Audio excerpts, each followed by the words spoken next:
Setelah kota-kota lembah Indus mengalami kemunduran misterius, babak baru dimulai di India. Ini adalah zaman Weda, yang dinamai dari Weda, kitab suci tertua agama Hindu. Kata Weda berarti pengetahuan. Ini bukan buku dalam pengertian modern. Itu adalah kumpulan luas himne, doa, dan diskusi filosofis yang disusun oleh para resi bijaksana. Selama lebih dari 1000 tahun, teks-teks suci ini tidak ditulis. Sebaliknya, mereka diturunkan secara lisan dari guru ke siswa, dihafal dengan ketepatan sempurna. Tradisi lisan ini dianggap sebagai tugas suci, memastikan bahwa pengetahuan ilahi dilestarikan dalam bentuk paling murni untuk generasi mendatang. Teks paling awal ini, Rig Veda, memberi kita gambaran tentang dunia orang-orang Weda awal. Mereka adalah masyarakat pastoral yang sangat terhubung dengan ritme alam. Dewa dan dewi mereka adalah personifikasi dari kekuatan alam yang mereka saksikan setiap hari. Ada Indra, raja para dewa yang perkasa, seorang pejuang yang memegang petir dan membawa hujan yang memberi kehidupan. Ada Agni, dewa api, yang dipandang sebagai pembawa pesan, membawa persembahan dari manusia dalam pengorbanan api, atau yajna, ke surga untuk para dewa. Kemudian ada Surya, dewa matahari, yang mengendarai keretanya melintasi langit, dan Vayu, dewa angin. Ritual utama zaman Weda adalah yajna, atau pengorbanan api. Ini adalah upacara yang sangat rumit dan tepat. Para pendeta akan melantunkan himne dari Weda sambil membuat persembahan ghee, biji-bijian, dan minuman khusus yang disebut soma ke dalam api suci. Tujuan yajna adalah untuk menjaga tatanan kosmik atau rita. Orang-orang percaya bahwa alam semesta bekerja pada sistem timbal balik. Dengan membuat persembahan kepada para dewa, mereka pada gilirannya akan diberkati dengan kemakmuran, kesehatan yang baik, umur panjang, dan kemenangan dalam pertempuran. Yajna bukan hanya doa pribadi. Itu adalah peristiwa kosmik yang membantu menjaga keseimbangan alam semesta. Bentuk awal agama Hindu ini sangat terfokus pada dunia tempat kita hidup. Doa-doa itu untuk hal-hal yang nyata, lebih banyak sapi, anak-anak yang sehat, panen yang baik, dan perlindungan dari musuh. Gagasan tentang akhirat memang ada, tetapi itu bukan fokus utama. Tujuan utama adalah untuk menjalani kehidupan yang baik dan makmur di bumi, selaras dengan para dewa dan hukum alam. Weda menetapkan pandangan dunia di mana manusia, dewa, dan kosmos semuanya saling terhubung melalui jaring ritual dan tanggung jawab. Ini meletakkan dasar bagi ide-ide filosofis yang lebih kompleks yang akan menyusul di zaman besar pemikiran Hindu berikutnya. Seiring berkembangnya masyarakat Weda, muncullah jenis penyelidikan spiritual yang baru. Fokusnya mulai bergeser dari ritual luar ke penjelajahan batin. Para resi dan pemikir mundur ke hutan untuk bermeditasi dan merenungkan pertanyaan-pertanyaan eksistensi yang lebih dalam. Siapakah kita? Apa sifat dasar kenyataan? Apa yang terjadi setelah kita mati? Adakah sesuatu di luar siklus hidup dan mati? Wawasan mendalam dan diskusi filosofis mereka dikumpulkan dalam teks-teks yang dikenal sebagai Upanishad. Kata Upanishad berarti duduk dekat, menunjukkan seorang siswa duduk dekat seorang guru untuk menerima pengetahuan rahasia yang mendalam. Teks-teks ini juga disebut Vedanta, yang berarti akhir dari Weda, karena mereka mewakili puncak kebijaksanaan Weda. Upanishad memperkenalkan beberapa konsep paling mendasar dalam filosofi Hindu. Inti dari semuanya adalah gagasan tentang Brahman. Brahman bukanlah dewa dengan wujud, seperti Indra atau Agni. Brahman adalah kenyataan tertinggi yang tidak berubah, roh atau kesadaran universal tunggal, yang merupakan sumber dari segala sesuatu di alam semesta. Brahman adalah inti dari keberadaan itu sendiri, hadir dalam setiap atom, setiap bintang, dan setiap makhluk hidup. Para resi Upanishad menyatakan bahwa roh universal ini bukanlah sesuatu yang jauh atau terpisah dari kita. Mereka mengatakan bahwa di dalam setiap individu terdapat percikan ilahi, diri sejati, yang mereka sebut Atman. Gagasan paling revolusioner dari Upanishad adalah pernyataan Tattvam Asi, yang berarti, engkau adalah itu. Ungkapan kuat ini menyatakan bahwa diri individu, Atman, identik dengan roh universal, Brahman. Menyadari kebenaran ini menjadi tujuan akhir hidup. Kesadaran ini bukanlah sesuatu yang bisa dicapai hanya melalui ritual. Ini membutuhkan meditasi mendalam, refleksi diri, dan pikiran yang disiplin. Perjalanan bergeser dari menyenangkan dewa-dewa eksternal menjadi menemukan ilahi di dalam diri sendiri. Pergeseran ke dalam ini menandai transformasi mendalam dalam lanskap spiritual India. Upanishad juga menguraikan konsep karma, samsara, dan moksa. Karma adalah hukum sebab dan akibat. di mana setiap tindakan, pikiran, dan perkataan memiliki konsekuensi yang membentuk masa depan kita. Hukum ini mengatur perjalanan kita melalui samsara, siklus kelahiran, kematian, dan kelahiran kembali yang berkelanjutan. Kita lahir lagi dan lagi, keadaan kita ditentukan oleh karma masa lalu kita. Siklus ini dipandang sebagai keadaan penderitaan dan ketidaktahuan. Tujuan utama oleh karena itu adalah untuk membebaskan diri dari siklus ini. Pembebasan ini disebut moksa. Moksa dicapai ketika seseorang benar-benar menyadari kesatuan Atman dan Brahman, melepaskan diri dari siklus samsara dan mencapai keadaan kedamaian dan kebahagiaan abadi. Kalau Upanishad membahas filosofi yang dalam, masyarakat biasa belajar tentang dharma dan moralitas lewat cerita-cerita yang hebat. Dua puisi epik besar, Ramayana dan Mahabharata, jadi pondasi utama budaya dan nilai-nilai Hindu. Ini bukan cuma cerita raja-raja dan perang. Ini adalah kisah-kisah luas yang membahas rumitnya hubungan manusia, kewajiban, pengorbanan, dan perjuangan abadi antara kebaikan dan kejahatan. Ramayana, yang ditulis oleh Resi Valmiki, bercerita tentang Rama, titisan Dewa Wisnu. Rama adalah pria ideal, anak yang sempurna, suami yang penuh kasih, dan raja yang adil. Dia diasingkan dari kerajaannya selama 14 tahun karena intrik di istana. Selama pengasingannya, istri Rama yang tercinta Sita, yang merupakan contoh kesucian dan kesetiaan wanita, diculik oleh raja raksasa yang kuat, Rahwana. Sisa dari epos ini mengikuti perjalanan Rama untuk menyelamatkannya. Dia dibantu oleh adiknya yang setia, Laksmana, dan pasukan kera, yang dipimpin oleh Hanuman yang setia dan perkasa. Ramayana adalah cerita tentang dharma, atau kewajiban yang benar. Rama memilih untuk menepati janji ayahnya, meskipun harus menanggung kerugian pribadi yang besar. Sita menahan penawannya dengan keyakinan yang tak tergoyahkan. Hanuman melakukan hal-hal luar biasa karena pengabdian murni. Cerita ini mengajarkan pentingnya kesetiaan, keberanian, dan kemenangan akhir kebaikan atas kejahatan. Mahabharata, yang ditulis oleh Resi Vyasa, adalah epos yang jauh lebih besar dan lebih rumit. Ini adalah cerita tentang perebutan takhta Hastinapura antara dua kelompok sepupu, Pandawa dan Kurawa. Perselisihan keluarga ini berubah menjadi perang dahsyat yang melibatkan hampir setiap kerajaan di negeri itu.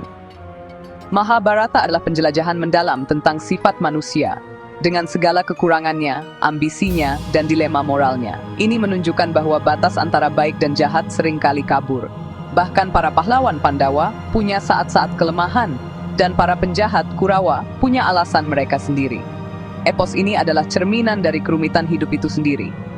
Di dalam Mahabharata terdapat salah satu teks terpenting dan paling dicintai dalam agama Hindu, Bhagavad Gita, atau Kidung Ilahi. Tepat saat perang besar akan dimulai, Pangeran Pandawa Arjuna dipenuhi keputusasaan. Dia melihat sepupu, guru, dan kerabatnya di pihak lawan, dan menolak untuk berperang. Kusirnya yang tidak lain adalah Dewa Krishna, penjelmaan Wisnu lainnya yang menyamar, kemudian memberinya ajaran spiritual yang mendalam. Krishna menjelaskan sifat jiwa, pentingnya melakukan kewajiban seseorang atau dharma tanpa terikat pada hasilnya, dan berbagai jalan menuju pencerahan spiritual. Gita menawarkan panduan praktis untuk menjalani kehidupan spiritual di dunia yang rumit, menjadikannya kebijaksanaan yang tak lekang oleh waktu. Setelah zaman Wiracarita, agama Hindu memasuki periode yang sering disebut zaman keemasan, terutama selama Kekaisaran Gupta, yaitu sekitar abad ke-4 hingga ke-6 Masehi, dan bahkan setelahnya. Era ini benar-benar menyaksikan berkembangnya seni, sains, filosofi, dan agama. Salah satu perkembangan yang paling terlihat adalah pembangunan candi batu yang megah ini. Ini bukan hanya tempat ibadah, ini dianggap sebagai rumah para dewa di bumi. Diukir dengan rumit dengan gambar dewa, adegan mitologi, dan makhluk surgawi, candi-candi ini menjadi pusat kehidupan masyarakat yang dinamis. Candi-candi ini adalah tempat untuk berdoa, festival, musik, tari, dan belajar, mengintegrasikan agama secara mendalam ke dalam struktur masyarakat. Selama waktu ini, konsep Trimurti atau Trinitas Hindu menjadi jauh lebih menonjol. Gagasan ini mengatur fungsi kosmik penciptaan, pemeliharaan, dan penghancuran ke dalam 3 bentuk utama Tuhan. Brahma adalah pencipta, yang menghadirkan alam semesta. Wisnu adalah pemelihara, yang menjaga tatanan dan keharmonisan kosmik, sering menjelma di bumi sebagai avatar seperti Rama dan Krishna untuk memulihkan dharma. Siwa adalah penghancur atau pengubah, yang mengakhiri siklus untuk memungkinkan awal yang baru, dan juga petapa agung, penguasa yoga dan meditasi. Ketiga dewa ini benar-benar mewakili sifat siklus alam semesta, selalu dalam keadaan berubah. Periode ini juga menyaksikan bangkitnya gerakan-gerakan devosi yang kuat. Sementara Upanishad berfokus pada jalan pengetahuan, Jnana Yoga, dan Weda pada jalan ritual atau Karma Yoga. Penekanan baru diberikan pada jalan cinta dan devosi, yang dikenal sebagai Bhakti Yoga. Jalan ini mengajarkan bahwa seseorang dapat mencapai moksa melalui cinta murni dan penyerahan diri kepada dewa pribadi. Ini membuat agama lebih mudah diakses dan emosional untuk semua orang, terlepas dari status sosial atau pengetahuan filosofis mereka.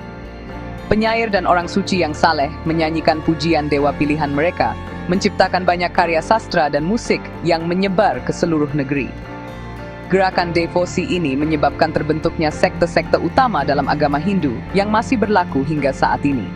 Vaisnava adalah jalan yang berfokus pada pemujaan Wisnu dan avatar-avatarnya, terutama Krishna dan Rama.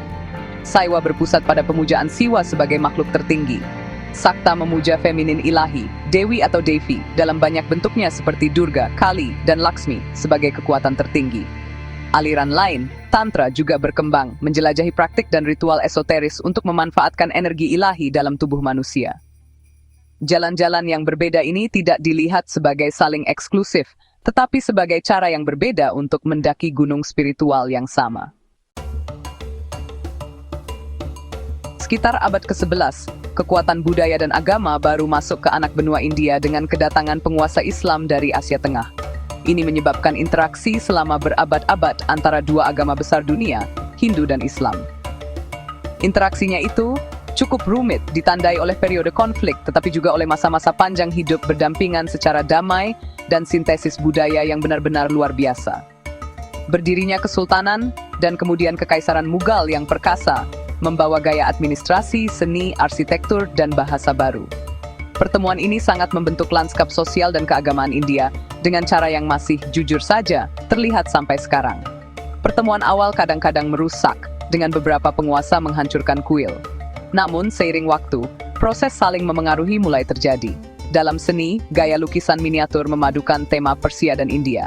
Dalam arsitektur, bentuk-bentuk baru muncul, menggabungkan lengkungan dan kubah desain Islam dengan ukiran rumit dan halaman dari struktur Hindu. Dalam musik, instrumen dan gaya baru seperti kawali dan khayal berkembang dari perpaduan tradisi India dan Persia. Bahkan bahasa pun terpengaruh, dengan Urdu muncul sebagai perpaduan indah dari bahasa Persia, Arab, dan bahasa lokal India. Sintesis ini menciptakan budaya komposit yang unik dan kaya. Secara spiritual, era ini menyaksikan intensifikasi gerakan bakti.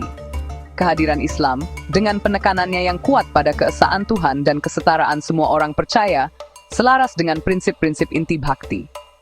Para santo dan penyair bhakti seperti Kabir, Mirabai, Surdas, dan Guru Nanak, yang kemudian mendirikan Sikhisme, menentang dogma agama, perbedaan kasta, dan ritual kosong.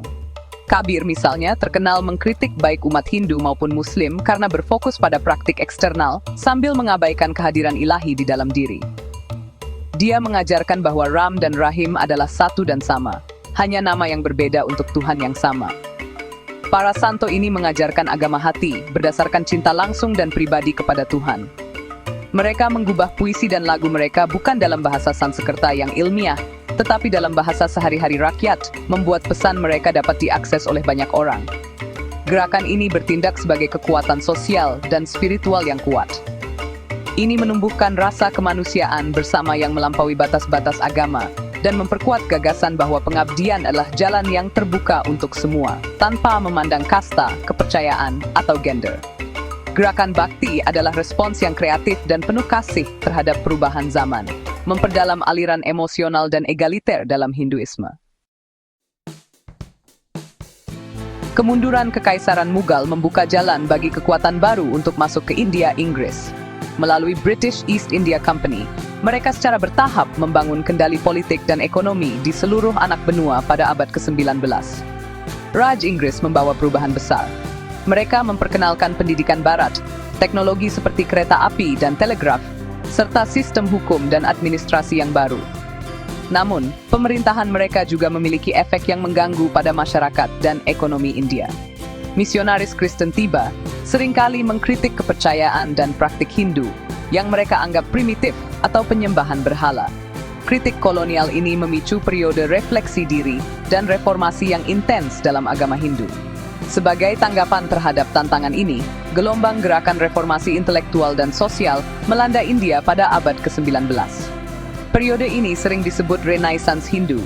Para pemimpin Renaissance ini berusaha mereformasi agama Hindu dari dalam, menghilangkan masalah sosial seperti sistem kasta, pernikahan anak, dan larangan pernikahan kembali janda, yang mereka rasa adalah korupsi dari kepercayaan yang sebenarnya. Salah satu tokoh paling awal dan paling berpengaruh adalah Raja Ram Mohan Roy, yang mendirikan Brahmo Samaj. Dia menganjurkan kembali ke filosofi monoteistik Upanishad dan berkampanye keras menentang kejahatan sosial. Gerakan penting lainnya menyusul. Swami Dayananda Saraswati mendirikan Arya Samaj yang menyerukan kembali ke otoritas Veda dan menolak perkembangan selanjutnya seperti penyembahan berhala dan Purana. Dia memperjuangkan pendidikan untuk semua, termasuk wanita, dan bekerja untuk memberantas diskriminasi kasta.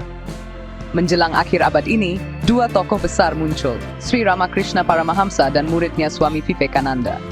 Ramakrishna adalah seorang mistikus yang menjelajahi berbagai jalur keagamaan dan menyatakan bahwa semua agama mengarah pada realitas tertinggi yang sama. Dia mewujudkan pendekatan universal dan eksperimental terhadap spiritualitas.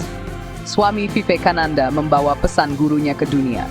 Pada Parlemen Agama-Agama Dunia tahun 1953 di Chicago, dia menyampaikan pidato bersejarah yang memperkenalkan filosofi Vedanta yang mendalam kepada Barat.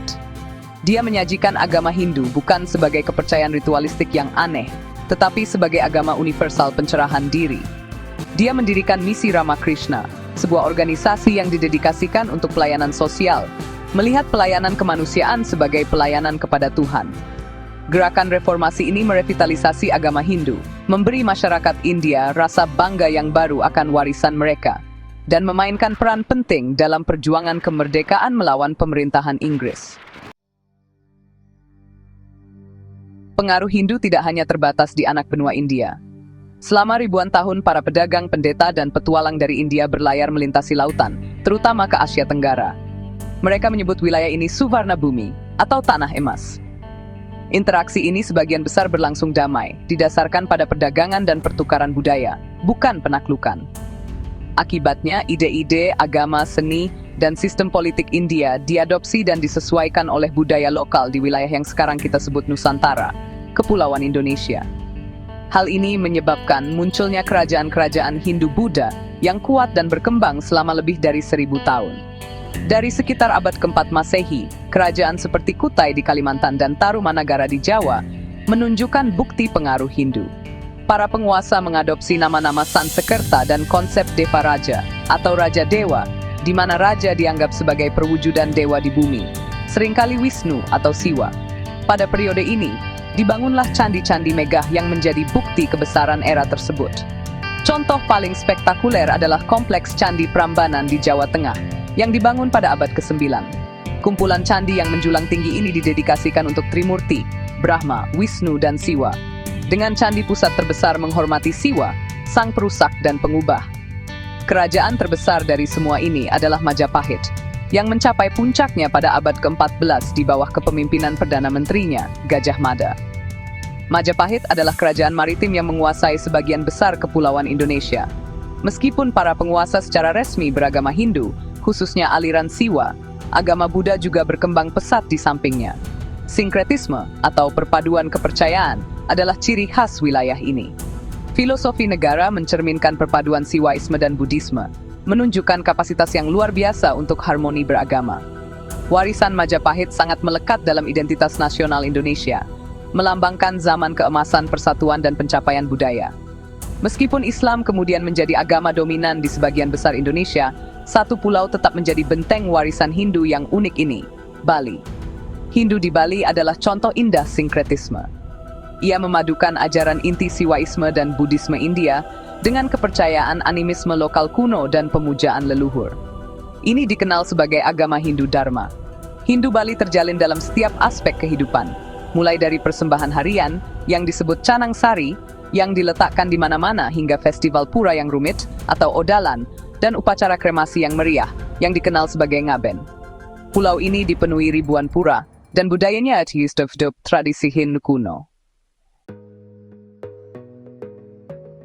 Hari ini, agama Hindu adalah agama terbesar ketiga di dunia, dengan lebih dari 1 miliar pengikut. Sebagian besar tinggal di India, tapi diaspora global yang dinamis telah menyebarkan komunitas dan gagasan Hindu ke seluruh planet. Di era modern, agama Hindu terus menjadi kepercayaan yang dinamis dan berkembang, bergulat dengan tantangan globalisasi, ilmu pengetahuan, dan perubahan sosial, sambil mengambil kekuatan dari akar kuno mereka. Di India, agama Hindu tetap menjadi kekuatan yang kuat dalam kehidupan publik, memengaruhi budaya, politik, dan kehidupan sehari-hari ratusan juta orang. Pembangunan kuil-kuil baru, ziarah berskala besar, dan festival-festival penuh warna seperti Diwali dan Holi adalah ekspresi nyata dari kepercayaan yang hidup ini. Salah satu tren penting dalam agama Hindu modern adalah munculnya guru-guru baru dan gerakan spiritual yang telah membuat filosofi Hindu, terutama yoga dan meditasi, dapat diakses oleh audiens global. Guru-guru seperti Paramahansa Yogananda, Maharishi Mahesh Yogi, dan banyak lainnya telah menerjemahkan konsep-konsep Vedanta yoga yang kompleks menjadi teknik praktis untuk kehidupan modern, berfokus pada pengurangan stres, kesehatan, dan peningkatan diri.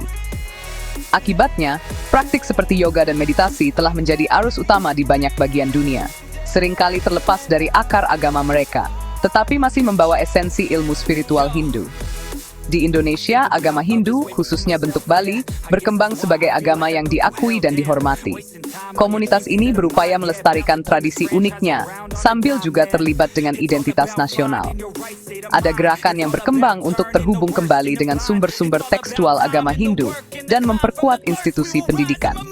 Hindu Bali menghadapi tantangan untuk menyeimbangkan pelestarian budaya sakralnya dengan tekanan industri pariwisata yang besar. Namun, integrasinya yang mendalam ke dalam kehidupan masyarakat memberikan fondasi yang kuat untuk kelanjutannya, berfungsi sebagai simbol kuat warisan pluralistik Indonesia. Di abad ke-21 yang mengglobal, agama Hindu menghadapi peluang dan tantangan.